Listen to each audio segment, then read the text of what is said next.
ఇప్పుడు దేశంలో పెద్ద భారం చంద్రబాబు గారు మోసైపోతున్నారు. నరేంద్ర మోడీకి చేతకాల, అమిత్ షా వల్ల కాల, భారతీయ జనతా పార్టీ అసమర్థత అయిపోయింది.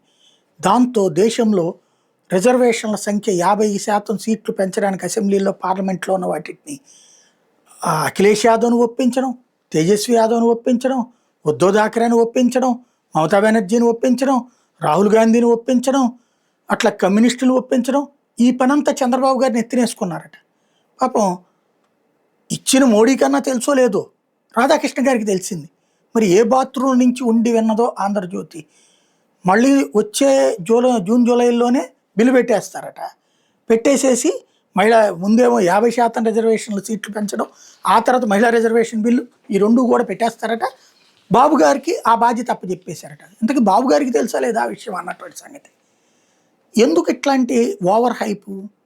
ఇప్పుడు ముందు అక్కడ 50% సీట్లకే వాళ్ళు వ్యతిరేకం పెంచడం. 50% సీట్లు పెంచడం వాళ్ళకి ఇష్టం లేదు. ఎందుకంటే వాళ్ళ దగ్గర అభ్యర్థులు లేరు. ఇప్పుడున్న వాళ్ళకే టికెట్లకు దిక్కు లేదు, మనుషులు దొరకట్ల చాలా రాష్ట్రాల్లో. ఇంకో 50% పెంచితే టికెట్లు పోటీ చేయడానికి మనుషులు లేక చాలా చోట్ల దిక్కుమాలిన పరిస్థితి అయిపోతుంది. కమ్యూనిస్టులకే ఆడున్నారు ప్రతి నియోజకవర్గంలో పోటీ చేయడానికి, లేకపోతే కాంగ్రెస్కి ఎక్కడున్నారు ప్రతి నియోజకవర్గంలో పోటీ చేయడానికి, డబ్బులు ఖర్చు పెట్టుకుని పోటీ చేయగలిగిన వాళ్ళు. కాబట్టి వాళ్ళు వ్యతిరేకిస్తున్నారు. పైగా మహిళా రిజర్వేషన్ కూడా పెడితే ఇంకా అసలు ఇలా బతుకులు బస్ స్టాండ్ అయిపోతాయి. అందుకు వ్యతిరేకిస్తున్నారు వాళ్ళు. వాళ్ళని ఖచ్చితంగా మోడీ చేస్తాడు. అమిత్ షా ప్లాన్ చేస్తున్నది ఏంటంటే, ఇప్పుడు బెంగాల్లో ఉంది, నిదానంగా రాజ్యసభ సీట్లు వీళ్ళకే వస్తాయి. ఒరిస్సాలో రాజ్యసభ సీట్లు వీళ్ళకే వస్తాయి. ఇప్పుడు వైఎస్ఆర్ కాంగ్రెస్ పార్టీ రాజ్యసభ సీట్లు వీళ్ళకే వస్తాయి. ఇప్పుడు 2/3 దగ్గరికి వెళ్తారు. అది 2028 ఆ టైంకి 2/3 ఇటు వెళ్తారు.